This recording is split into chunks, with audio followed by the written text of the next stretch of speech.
हमारी अफवाज ने कहा था कि हम जब करेंगे तो दुनिया देखेगी, और दुनिया ने देखा है, सबको देखा है, दिन की रोशनी में दिखाया है। शाहिद आफरीदी को ना ज्योग्राफी पता है ना हिस्ट्री पता है। अगर ज्योग्राफी शाहिद आफरीदी ने पढ़ ली होती, जहां जिस भी कबीले में रहता था, तो शायद ऐसी बेतुकी बातें ना कर रहा होता। मोदी इनको किस तरफ लेके जा रहा है, किस डायरेक्शन में मोदी इनको लेके जा रहा है। मोदी इनको कनाडा में भी बदनाम किया, कतर में भी बदनाम किया, इंग्लैंड में, अमेरिका में, हर जगह मोदी की वजह से हिंदुस्तानी बंदा बदनाम हो रहा है, जो मैं समझता हूं कि गलत है। अपनी जनता को, अपनी आवाम को बेवकूफ बनाना बंद करो शाहिद आफरीदी, बंद करो। ये जो तुम जहर उगल रहे हो ना, यही वो लोग हैं दोस्तों जो कहते हैं कि पॉलिटिक्स और स्पोर्ट्स को मिक्स नहीं करना चाहिए। यही लोग बोलते हैं ना, ये जिहादी, कि पॉलिटिक्स और स्पोर्ट्स को मिक्स नहीं करना चाहिए। और सबसे ज्यादा स्पोर्ट्स के साथ अगर किसी इंसान ने पॉलिटिक्स को मिक्स किया है तो वो है शाहिद आफरीदी। बुज़दिल अफरीदी पर हंस रही दुनिया। पाकिस्तान को भारत ने इतना ठोका कि उनकी रूह कांप गई, चित्थड़े उड़ गए। खूंखार आतंकी से लेकर मुनीर के खास जवान भी अल्लाह के प्यारे हो गए। हमारे जो सारे मिलके जो निकले वो इसलिए निकले कि हम अमन के लिए निकले, अमन पसंद लोग हैं। हमारा दीन हमें अमन सिखाता है, हमारा मुल्क, हम जो दहशतगर्दी के इल्जाम बगैर सबूतों के हम पे लगाते हैं, हम तो कितने अरसे से दहशतगर्दी के खुद शिकार। एक वाहिद कौम है पाकिस्तानी जो हारने को भी सेलिब्रेट करते हैं। ये बेवकूफ बनाते हैं अपनी जनता को।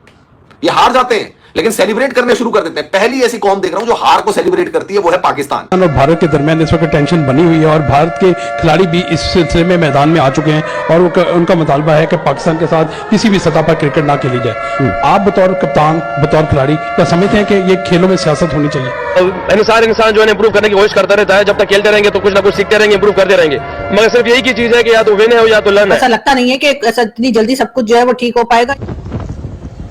बाइक पे बैठकर, जिसमें हेलमेट भी नहीं पहना हुआ इसने, उसमें बैठकर ये विजय जुलूस निकाल रहा है, विक्ट्री परेड निकाल रहा है। फौजियों की इसने एक जर्सी पहनी हुई है 150 रुपए की, उसमें पहनकर ये जो है लोगों को भड़का रहा है और कह रहा है कि हमने जंग जीत ली, हमने जंग जीत ली। और फिर वहां पर कह रहा है कि मोदी ने हेट फैलाई है, मोदी ने हमारे सिविलियंस को मारा है, उनको इनकी कीमत चुकानी पड़ गई। वो पाकिस्तान को हल्के में ले रहे थे, पाकिस्तान ने ये कर दिया, पाकिस्तान ने वो कर दिया। आपने हमारे फूल जैसे बच्चों को जो पाकिस्तान का मुस्तकबिल थे उनको शहीद किया है, हमारे सिविलियंस को मारा है। हमने क्या, आप किसी एक का सबूत दिखा दो, किसी एक सिविलियन को हमने मारा है? नहीं मारा। लड़ो फिर हमारी फौज के साथ तो पता चले कि तुम लोग कितने तगड़े हो। भाई तुझे पता है जंग जीतने का मतलब क्या होता है? कैसे तूने जंग जीती, जरा ये एलैबोरेट कर दे यार। मैं शाहिद आफरीदी से जानना चाहता हूं कि शाहिद आफरीदी, आप मुझे बस 5-6 लाइनों में बता दो कि जंग कैसे जीती आपने। शाहिद अफरीदी का चचेरा भाई था, शाहिद अफरीदी का चचेरा भाई था लश्कर में, बीएसएफ ने कुत्ते की मौत मारा उसको, बॉर्डर सिक्योरिटी फोर्स ने ठोक दिया शाहिद अफरीदी के चचेरे भाई को, तब से मुल्क लटका के फिर रहा है। फिर वो लाइन ऑफ कंट्रोल गया, वहां पे उसने धमकी दी जो हमें कहेगा कि हम ऐसा वैसा। अरे ऐसे वैसे भैया सुनो, ये जो हमें धमकाने की कोशिश कर रहे हो ना, हमें धमकाने की, बेटा उत्तर प्रदेश के रहने वाले हैं, यूपी के, हमारा काम है धमकाना, हम धमकाते हैं दुनिया को। ये वो कौम है, हाँ। ये वो लोग हैं भाई जो मतलब जो आप कह रहे हो सस्ते कागज से, उन्होंने सस्ते कागज से बनाकर उड़ाए थे हमारे ऊपर। यही तो लोग हैं, ये पाकिस्तान वाले, ये कह रहे हमने ये कर दिया वो कर दिया। इनसे प्रूफ मांग लो, कहते हैं अपने आप देख लो यार। हमारा वो जज्बा, हमारी सोच, सब कुछ बदल गया। आई फील कि बिल्कुल हम दोबारा से जिंदा हुए हैं। हमें एक नया मौका मिला है चीजें सुधारने का। तुम्हारे वो जो 9 एयर बेसेस जो ध्वस्त कर दिए उनका क्या? तुम्हारे जो आर्मी के जवान के जो हमने कॉफिन देखे उनका क्या? जो तुम्हारे आतंकवादियों को तुम्हारा आर्मी चीफ और वो सब सैल्यूट मार रहे हैं उनका क्या? वही बात जो पहले भी हिंदुस्तान कहा करता था कि जी टेरर और टॉक्स जो है वो एक साथ नहीं चल सकती हैं। अब ये भी कहा गया है ट्रेड और टेरर भी साथ नहीं चल सकता। उसके साथ साथ पीएम मोदी ने ये भी कहा है कि ब्लड और वाटर यानी कि वो भी एक साथ फ्लो नहीं कर सकता। ट्रंप ने मोदी जी को बोला कि भैया बाकी सब चीज तो ठीक है, ये आप न्यूक्लियर साइट पे कैसे मिसाइल मार रहे हो? न्यूक्लियर साइट पे मिसाइल मत मारो, अब तुरंत सीज फायर करो यार। इधर उधर तुम्हारी मिसाइल लग गई अगर कहीं तो बहुत बड़ा एक्सप्लोजन हो जाएगा, बहुत बड़ा धमाका हो जाएगा, आधा पाकिस्तान निपट जाएगा, सिविलियंस निपट जाएंगे। और ये इसका इंटरनेशनली अच्छा मैसेज नहीं जाएगा कि हिंदुस्तान ने इनके न्यूक्लियर साइट्स को तबाह कर दिया। ये इमरान खान क्यों बनना चाहता है? ये आदमी ये बनना चाहे कुछ और बन जाए, परवेज मुशर्रफ बनना चाहे, नवाज शरीफ बनना चाहे, पर होता तो सबका अंत वही है, जेल तो सबको जाना पड़ता है इनके। हाँ, लेकिन इमरान खान बनेंगे तो थोड़ा और दर्द उठाना पड़ेगा ना इन्हें। वो थोड़ा इमरान भाई के नाम पे मैंने सुना था कुछ एक्स्ट्रा दर्द उठा रहे हैं वो। शाहिद आफरीदी के साथ दोस्तों प्रॉब्लम यह है कि वो अपने आप को दूसरा इमरान खान समझने लग गया है। वो समझ रहा है कि जैसे इमरान खान पाकिस्तान का प्रधानमंत्री बन गया, ऐसे ही मैं भी पाकिस्तान का किसी दिन प्रधानमंत्री बन जाऊंगा। अब पाकिस्तान में तो कुछ भी चीज पॉसिबल है यार, इसलिए मुझे लगता है कि वैसे बयान देता है, जाहिलों वाले बयान। जय हिंद दोस्तों। तो दोस्तों जिस तरीके से हमारी इंडियन आर्मी ने जिस तरीके से पाकिस्तान को धूल चटाई है, आप अंदाजा लगा सकते हैं कि पाकिस्तान के एक्स क्रिकेटर शाहिद अफरीदी इसको जश्न मना रहा है पाकिस्तान की हार को लेकर। मतलब आप अंदाजा लगा सकते हैं कि इन पाकिस्तानियों की किस तरीके से मेंटालिटी है। मैं सबसे पहले अपनी तरफ से, अपनी फैमिली की तरफ से, अपनी दोस्तों की तरफ से, पाकिस्तानियों की तरफ से, ओवरसीज पाकिस्तानियों की तरफ से मैं अपनी अफवाज पाकिस्तान का शुक्रिया अदा करता हूँ, सलूट करता हूँ अपनी पाक फौज को। अल्हम्दुलिल्लाह अल्हम्दुलिल्लाह। देखिए हमारे जो हम आज सारे मिलके जो निकले वो इसलिए निकले कि हम अमन के लिए निकले, अमन पसंद लोग हैं। हमारा दीन हमें अमन सिखाता है, हमारा मुल्क हमारे हम जो दहशतगर्दी के इल्जामात बगैर सबूतों के हम पे लगाते हैं, हम तो कितने अरसे से दहशतगर्दी के खुद शिकार है। 80-90 हजार बंदा हमारा शहीद हुआ है, तो आप किस मुंह से 10 मिनट के अंदर बगैर इन्वेस्टिगेशन आप पाकिस्तान के ऊपर इल्जाम लगाते हो? हर जगह हिंदुस्तानी बंदा मिलता है पाकिस्तान में, पढ़े लिखे इज्जत वाले अदब वाले लोग हैं, लेकिन मोदी इनको किस तरफ लेके जा रहा है, किस डायरेक्शन में मोदी इनको लेके जा रहा है? मोदी इनको कनाडा में भी बदनाम किया, कतर में भी बदनाम किया, इंग्लैंड में, अमेरिका में, हर जगह मोदी की वजह से हिंदुस्तानी बंदा बदनाम हो रहा है, जो मैं समझता हूँ कि गलत है, गलत है। इंडिया आगे तरक्की कर रहा है, हम उसकी तरक्की कामयाबी में हमेशा हम खुश रहे हैं। हम क्रिकेट आगे बढ़ रही है, हम क्रिकेट की बात करते हैं, लेकिन इसका यह मतलब नहीं अगर कोई दूसरी कौम अपने पांव पे खुद खड़े होकर आगे बढ़ना चाहती है, आप रुकावटें खड़ी कर देते हो। क्या ये पड़ोसियों के हकूक है? आपने हमारे फूल जैसे बच्चों को जो पाकिस्तान का मुस्तकबिल थे उनको शहीद किया है, हमारे सिविलियंस को मारा है हमने। क्या आप किसी एक का सबूत दिखा दो, किसी एक सिविलियन को हमने मारा है? नहीं मारा। लड़ो फिर हमारी फौज के साथ तो पता चले कि तुम लोग कितने तगड़े हो। हमारा ये मुल्क कुर्बानियों से बना है, अभी तक हम कुर्बानियां दे रहे हैं इस मुल्क के लिए, हमारे जवानों ने कुर्बानियां दी है। इंशाल्लाह उनकी कुर्बानियां जाया नहीं होंगी। इंशाल्लाह बिलावल को मैं बड़ा अप्रिशिएट करूंगा कि बिलावल ने जिस तरीके से CNN BBC पे इंटरव्यू देकर पाकिस्तान की नुमाइंदगी की, मेरे लिए बड़ी खुशी की। ट्रंप ने मोदी जी को बोला कि भैया बाकी सब चीज तो ठीक है, ये आप न्यूक्लियर साइट पे कैसे मिसाइल मार रहे हो? न्यूक्लियर साइट पे मिसाइल मत मारो, अब तुरंत सीज फायर करो यार।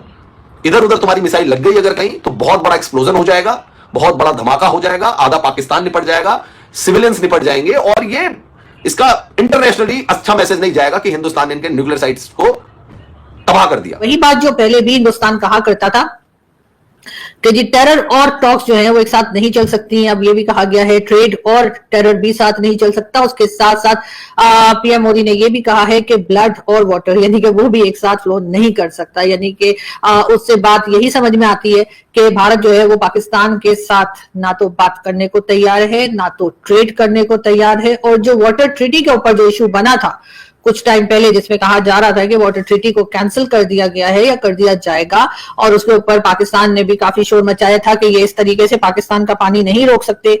और उसी के ऊपर जो है वो सबसे पहले एक दूसरे के साथ जो है यानी कि जो कश्मीर पिलग्राम का जो वाकया था, उसकी पिलग्राम का जो कह लीजिए टेरर अटैक था, उसके बाद जो एक तू मैं शुरू हुई थी दोनों में, वो फिर पानी पर जाकर रुकी थी और कहा यही गया था कि जी आप पानी को नहीं रोक सकते। लेकिन इस वक्त आज की बात अगर आप लोगों ने सुनी हो और अगर मैं भी सही समझ पा रही हूँ, और जो मैंने सोशल मीडिया पर भी एक नजर दौड़ाई कि देखें कि हमारे लोग, हमारे साथी, चाहे वो पाकिस्तान से हैं, चाहे वो भारत से हैं, हमारे जो कोलीग्स हैं, मैं तो सभी को मीडिया कोलीग समझती हूँ, चाहे वो किसी भी कंट्री में काम कर रहे हो, अगर वो मीडिया में काम कर रहे हैं या मीडिया के साथ हैं तो डेफिनेटली हमारे कोलीग्स ही कहलाएंगे। तो बिल्कुल उनकी भी मैंने ट्वीट्स देखी और उनकी भी मैंने देखा कि वो क्या बता रहे हैं। पाकिस्तान में भी देखा क्या कहा जा रहा है।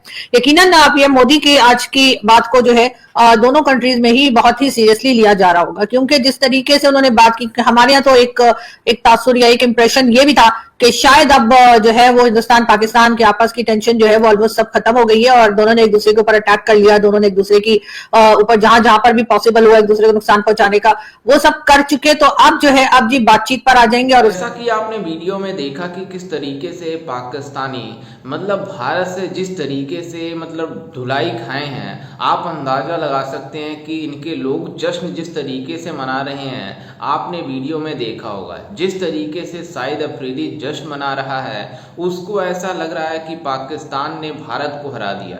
जिस तरीके से भारत ने जिस तरीके से इन पाकिस्तानियों को धूल चटाई है, हर उस जगह पर मारा है भारत ने जहां पर ये पाकिस्तानी में मतलब पाकिस्तानी आतंकी छुपे हुए थे। मतलब चुन चुन कर भारत ने इन पाकिस्तानियों को धूल चटाई, लेकिन ये फिर भी जश्न मना रहे हैं कि इसमें हमारी जीत हुई है। आज मतलब जिस तरीके से भारतीय प्रधानमंत्री नरेंद्र मोदी जी ने मतलब जाकर जिस तरीके से बेस कैंप के पीछे S-400 दिख रहा था, अब और पाकिस्तानी मीडिया यही दावा कर रही थी और उनके सेना प्रमुख जो थे मतलब आसिम मुनीर ये दावे कर रहा था कि S-400 को हमने मतलब पूरी तरीके से डिस्ट्रॉय कर दिया और भारतीय एयरबेस को भी पूरी तरीके से डिस्ट्रॉय कर दिया।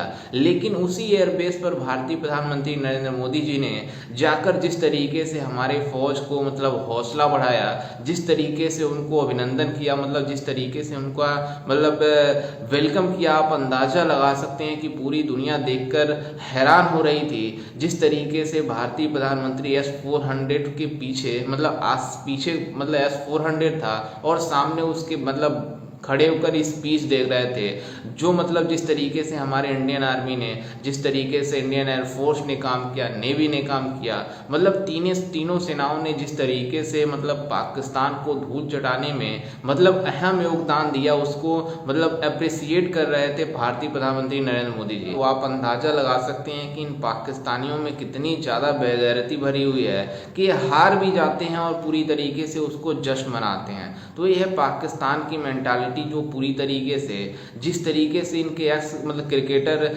जाकर पॉलिटिक्स ज्वाइन करते हैं और जिस तरीके से इमरान खान का हाल जेल में हुआ है तो पूरी दुनिया जानती है उसके साथ क्या हुआ। लेकिन जिस तरीके से शाहिद अफरीदी उसी कदम पर चलता हुआ नजर आ रहा है जो इमरान खान चल रहा था, और इसका भी यही हाल होगा जो इमरान खान का जेल में हो रहा है, जिस तरीके से इमरान खान के साथ पूरी दुनिया जानती है क्या हुआ था। खैर, इस पर आपकी क्या राय है, हमें अपनी राय कमेंट में जरूर दीजिएगा और साथ ही हमारे चैनल को भी सब्सक्राइब जरूर कीजिएगा। मिलते हैं किसी अन्य वीडियो में, तब तक के लिए जय हिंद, वंदे मातरम।